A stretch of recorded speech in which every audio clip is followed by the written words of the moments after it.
Welcome back to Superheroes in Heels, the podcast where fierce, powerful women step into their confidence, their own space, and they lead with unstoppable presence. I'm your host, Kimberly Borgens, and today we're tackling something that keeps way too many entrepreneurs stuck in stress, burnout, and frustration. What could that topic be? Let's talk about micromanagement. Let's be honest, micromanaging isn't leadership. It's fear dressed up as control. And it costs you trust, creativity, and your freedom, not to mention your sanity. So, in this episode, I'm driving into how to stop, micromanaging your clients, your vendors, and your team, and what to do instead if you're going to lead like a true CEO. So, why do we micromanage? Why is that a common thing for entrepreneurs? For many leaders, actually. Well, micromanagement comes from fear. It's the fear that things won't get done right, or the fear of losing control, fear of failures. There's so many options we could choose from. How many times have you heard or even said to yourself, it's just faster if I do it myself? What does that really mean? I mean, think about it. What it really means is maybe I don't trust anyone else to get it done. And just know that there's a hidden cost. When we're doing everything on our own or we're trying to micromanage other people, we're creating exhaustion, resentment, and zero scalability. I don't know about you, but I want to scale my business. I remember in my early CEO years, I used to hover over every decision. Right? It wasn't because I didn't like the people.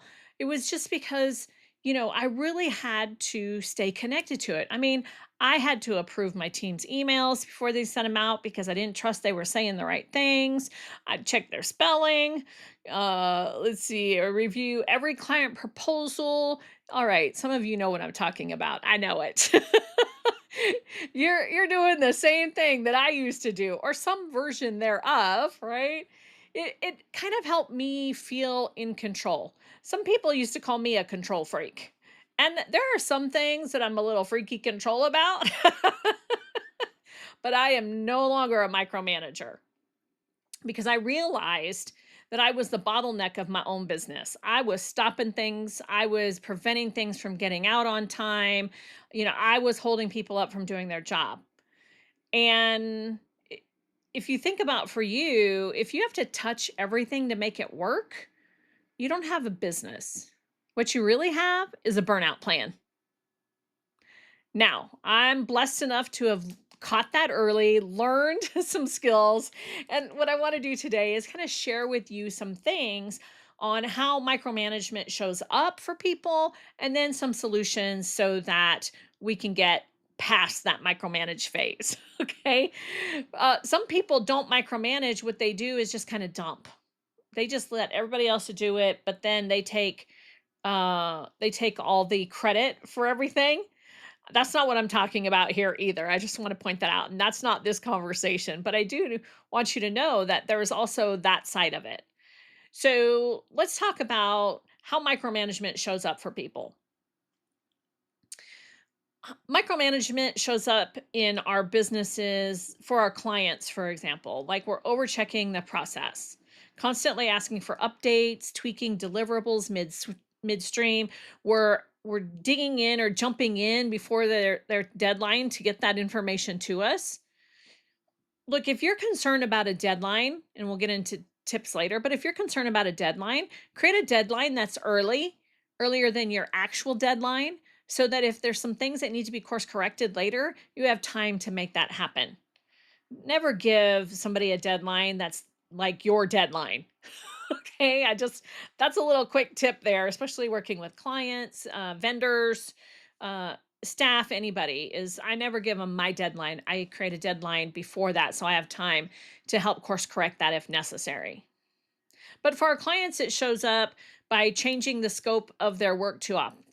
I mean, I've talked about scope creep, so uh, make sure that you're not doing that. It leads to confusion, creates problems, And it's not fair to the clients. How about hovering or, um, like waiting to jump to say the next word without even like listening to our clients when we're coaching or consulting? We're not allowing our clients to take ownership of their results.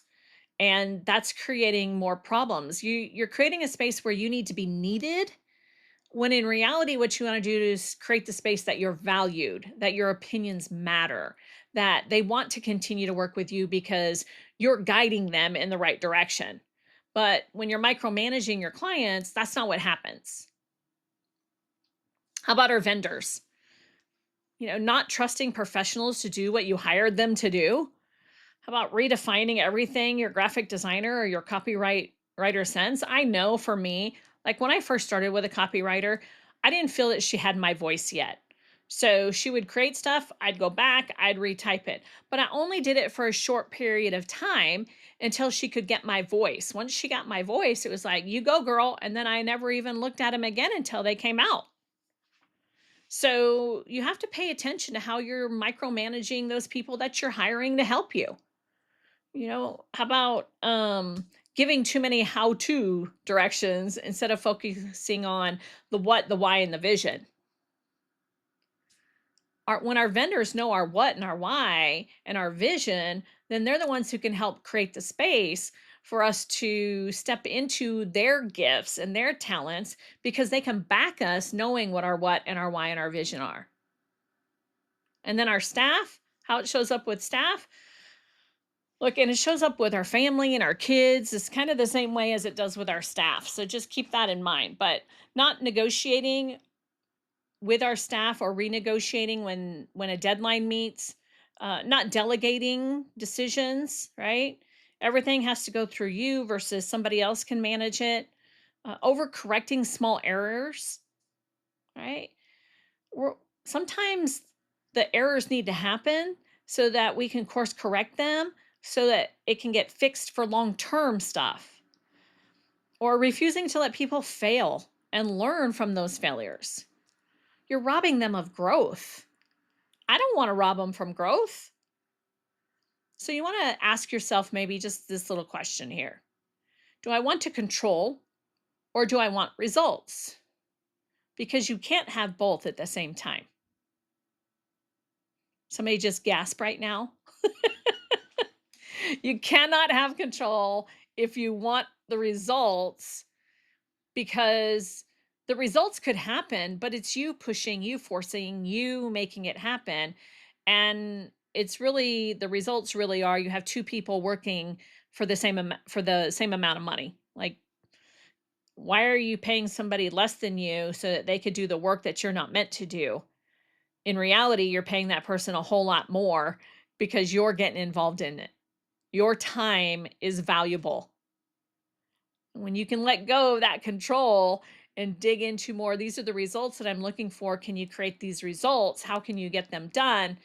That's a whole lot better than, these are the results I want, and I'm going to hover over you just to make sure you do it right. That's not what we want, okay? I'm going to help you stop micromanaging. And I know I'm going to say this, and some of you might say, I don't micromanage, and I'm going to challenge you to take a double look. Okay. You might be the kind of person that just is like, yeah, you go ahead and do it. But then you're not improving either. Like, you're not checking to see, how is this improving me moving forward in my business, me moving forward in my life? We have to manage, but we do not need to micromanage. So how can we stop micromanaging? Well, the first thing that I would say that we can do is set clear expectations. Look, I've said this in many episodes of podcasts over many different conversations, many different opportunities of learning, is clear expectations are a huge key to success. I'm telling you.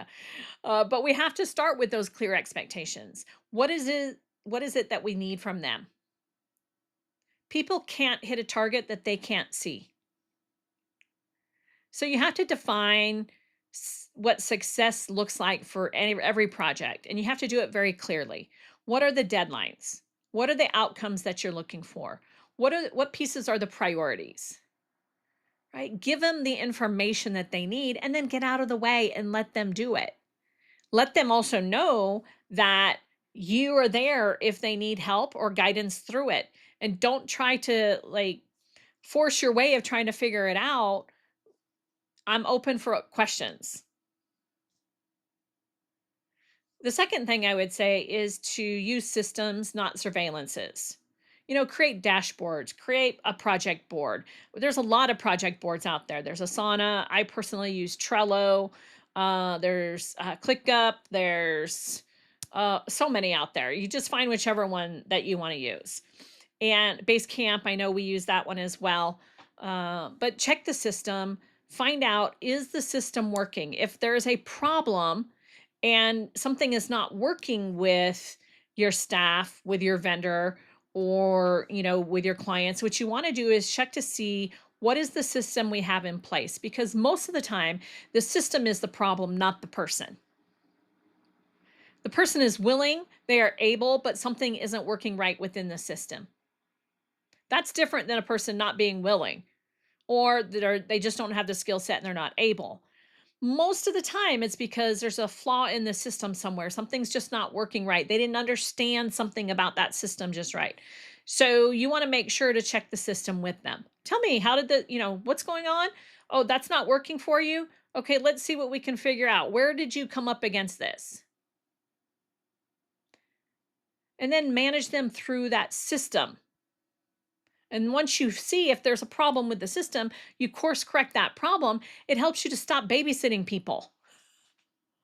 Look, I had 4 kids. I was raising children. I babysat in my younger years. I do not want to babysit adults. And if that's something that you want to do, go start a daycare. Okay. But that's not what it's for. You don't want to babysit people. What you want to do is hire capable people to do the things that you need them to do in such a way that it relieves you of having all that time and energy and effort into every single project, so that you can focus on most important things that you have to offer. You can focus on the sales if necessary. You focus on the products, the content that you're trying to get out there. You want to focus on the things that are the most important for you. So use your systems, not surveillance. That's my step 2 here. The next thing, number 3, is trust, but verify. Okay. I always say inspect what you expect. Set milestones and set check-ins, not necessarily daily checkups. Right now, I have end of day report that my team emails out. Like, these are the things that I got done today. Here's what I'm looking for tomorrow. So if something happens, they get sick, an accident, I know where they were, and I can have somebody else or myself step in and pick up from where they left off. Okay. That's different than, hey, where are you in this project? Give me all the details. Show me everything that you've done. Like, I just want to know where I can get it if you don't show up tomorrow. That's because I trust that they're working on it. It's your job as the CEO to coach the process, not control every move. Did you get that? Coach the process, not control every move. I think that's a key piece when we're working with people and trying hard not to micromanage people. Is there is a process. There will always be a process. Your job is to coach the process, not control the people. All right, number 4 is give feedback. Not firestorms, not throwing a fit, not yelling, not being mad, is give feedback. Use constructive feedback loops, right? Short, specific, actionable things that they can do to course correct where they're going with whatever you're doing. Leadership isn't about catching mistakes. I want to make sure that you're clear on that. It's not about catching mistakes. It's about creating the learning moments so that that person, look, I don't know about you. When I was a kid, when I made a mistake, I got beaten down. Okay? That was just my household. I get it. That is not how I want to work with my people. I do not want to work with my vendors that way. I do not want to work with my employees that way. Now, don't get me wrong. I get mad sometimes. And I'll say, you know what? I just need a few minutes. And I will go to my office and I'm like, and then I take a deep breath. Or I get an email from somebody and I'm just want to be so reactive because I'm human, right? And I'm just like, okay, hold on. How would the CEO respond to this? Not how Kimberly will respond to it, but how would a CEO respond to this? Creating opportunities to understand from them and then create course corrections when needed. Like somebody will send me something they totally mucked up, right? And I'll say, help me understand how you came up with this solution, or help me understand how this happened with this. And I truly want them to help me understand, because if I can understand what it is that their mind was thinking, what their process they were working on, what the system they were using, then it allows me to go, where did we go wrong with that? What can we do to course correct that? What needs to be improved? How can I course correct that with them? So give feedback that is respectful, give feedback that is asking questions, and give feedback that helps people to move forward. And then number 5, I would say, of how to stop micromanaging. Number 5 is focus on outcomes, not the activity. I'm going to say a couple of things on this one. Is first, don't measure productivity by busyness. Measure productivity by results or by progress. Because look, I would much rather have a team that gets results, working 4 hours a day, than a team that's busy for 10. Right? I have somebody, I asked them recently to do a little task. It's like 5 minutes a day for 5 days a week. Okay. It adds about 25 minutes of total time to their job duties. OMG. They acted as if I asked them to do an extra hour a day. Oh, I'm so busy all the time. I'm like, great. Thank you for letting me know. What I'd like to know is, can you keep a list of everything that you're doing every day? Because maybe I need to pull something else off of your list so that you can do this 5 minutes per day. Guess what? They didn't want to do that because they had way too much busyness their in their job. Sometimes they would even ask other department managers, like, "Hey, do you have something for me to do? Because I don't have anything to do today." What? See, that's those are the clues of busyness, not productivity. And you want to focus on the outcome, not necessarily the activity. I don't care if she has time that she doesn't have anything to do. That's not my biggest importance. My bigger importance is that when you're putting out the reports, are they accurate? My biggest concern is when you're calling people, are you giving them clear directions? So if that's not the case, then that's where the course correction needs to come in. And then if there's way too much time, right, then you go, The other thing I had to do with my team, and it's based on outcomes, not activity, is I have a few people that will go out and have smoke breaks. And they would take a break here and take a break there and take another break here and take another break there. But I actually said, hey, this is the company policy. These are when your breaks are. Please refrain from going out and having smoke breaks. Whenever you feel like it, I need you to stick to this. Now, that sounds a little harsh, but you see, they were taking advantage and they were complaining about not having enough time to do their job when they were going outside, a couple people at a time, and having a powwow out there. And that wasn't what that time was for. I give you breaks and I'll be pretty flexible, right? I give you your meal breaks. I require them. I'm the one who's calling people out. Hey, did you take your meal break yet? Get on it. Right? I want them to take their breaks, but I don't want them to take advantage. There's a difference. But you have to learn how to focus on the outcome. I don't care how many breaks they have. If all of their job duties are productive, they're accurate, they're paying attention to what else is needed, and they're offering help to other people. If all of that is not happening, that's when I focus on the activities. So just keep that in mind. So, what could be some of the best practices for managing other people? Well, I thought I'd share a few of these as well. One is empower ownership. Let them take ownership of the project. That helps you from stop micromanaging. Let them plan the process, right? It's so powerful when you let them take charge for a little bit and you kind of sit back and watch. Ask your team questions like, what's your plan for this? I was working with my HR manager and I said, "Hey, this is what needs to be done." And I'm like, "Can you take this on?" And she said, "Sure." She said, um, you know, "What do you want me to do about this?" I'm like, "Well, you look it over and then tell me what your plan is." Instead of me telling her what to do, what I really wanted to do is see what she was capable of bringing to me. Think about for you, how can you see this working? Right?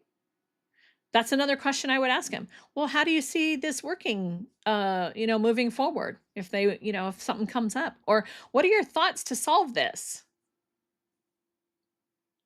What are your thoughts to solve this? And they go, can I think about it for a little bit? Sure. When do you want to let me know? I let them give me a timeline. Give me by the end of the day. Okay, great. If it's urgent, I might say, can I give you till lunch? Right? But you really want to let them take ownership of the project, of the plan, or the process because when they take ownership of it, then they dig into it. If I'm owning it and saying to them, like, hey, can you do this for me? No, that's not how I wanted you to do it, but I need you to do it this way. You see, there's a big difference. So ask them the questions, what are your plans for this? Or how do you see this working out? Or what are your thoughts to solve this? The next best practice would be set communication rhythms, like weekly check ins, end of day reports, uh, not daily panic calls. I don't want to be picking up the phone and calling me. Did you have it done yet? Do you have it done yet? Come on, get that done. That's not how I want to be. Encourage proactive updates instead of reactive status reports. Be proactive about it. Hey, can you check in with me at the end of the week with this? Let me know how it's going.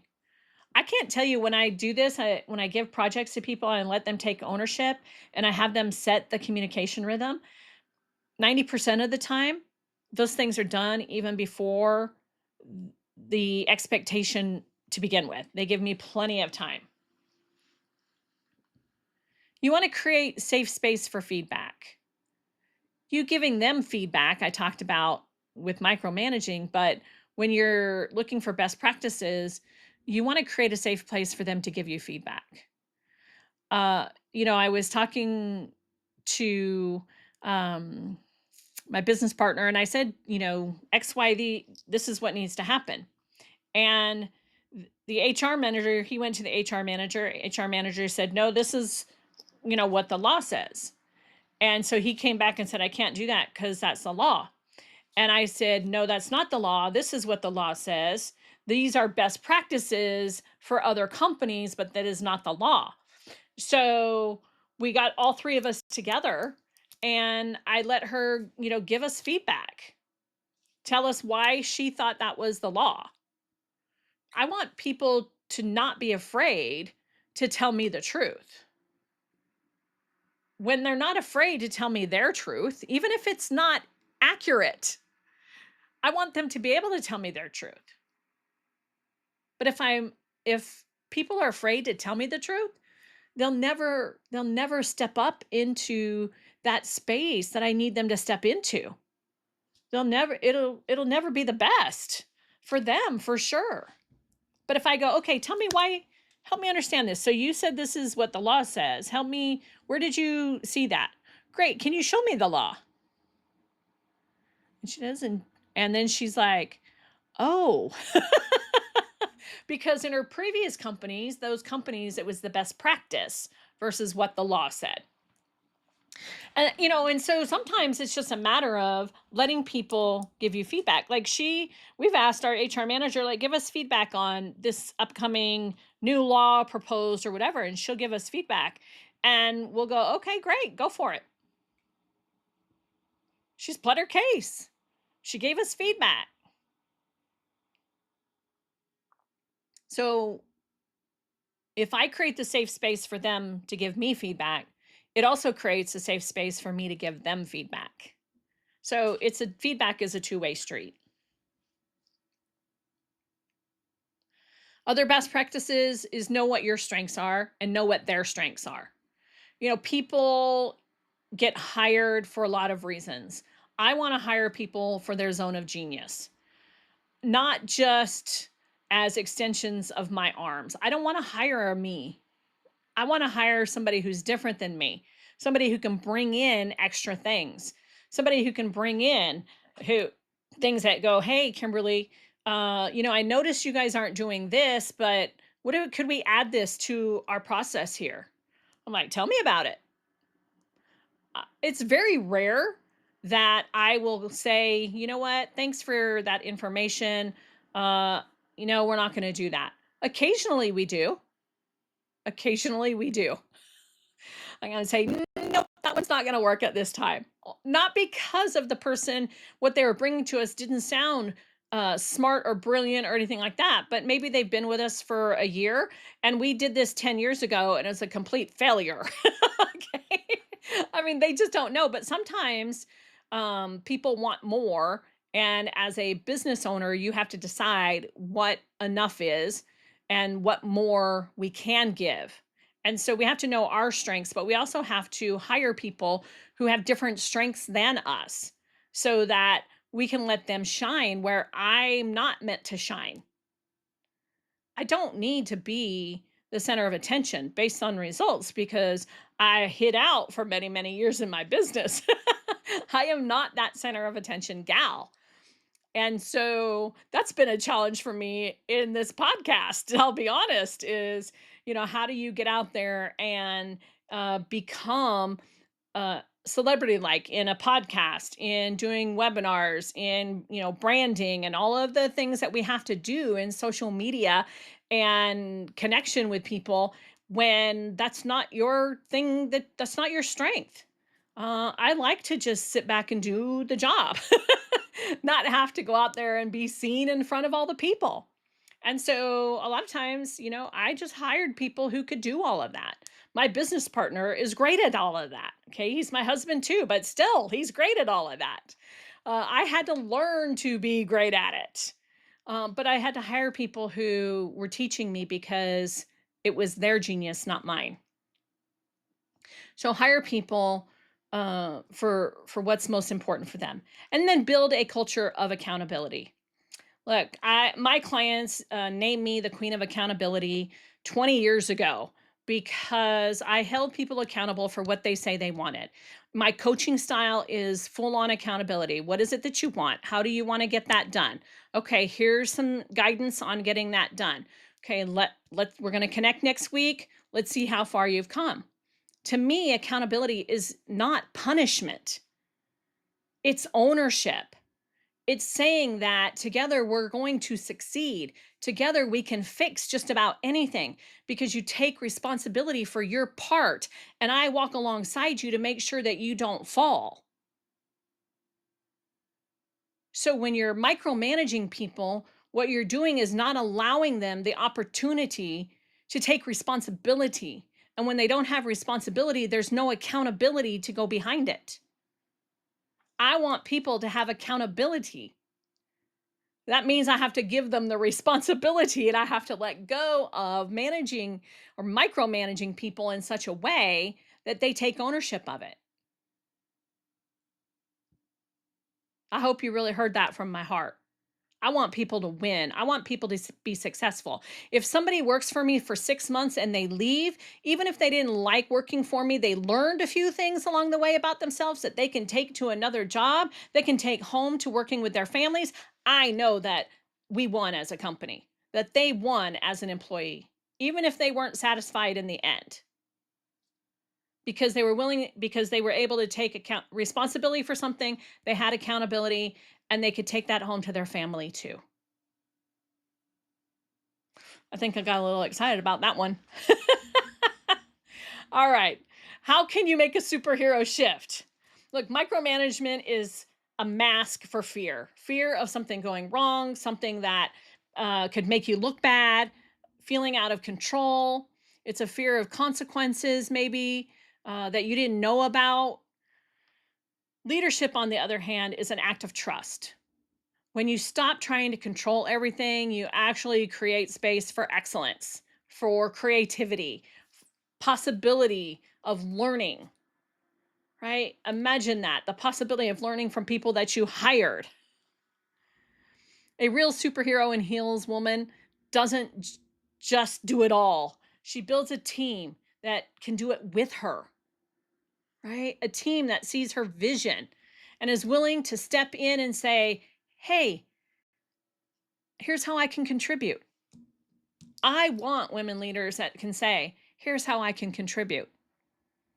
Look, I've had vendors that I hire to help me out, and they even call me out. I give them permission because I'm asking them to do something that isn't necessarily in alignment with my uh, own vision. Sometimes I might say, "Hey, this is what I want." And they'll go, "Kimberly, that's a little out of what you said your vision is. Can we pull you in a little bit, right?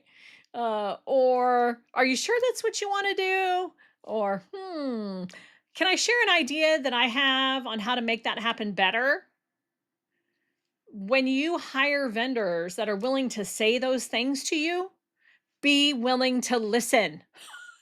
You hired them and they have the experience and the skill to assist you, so let them.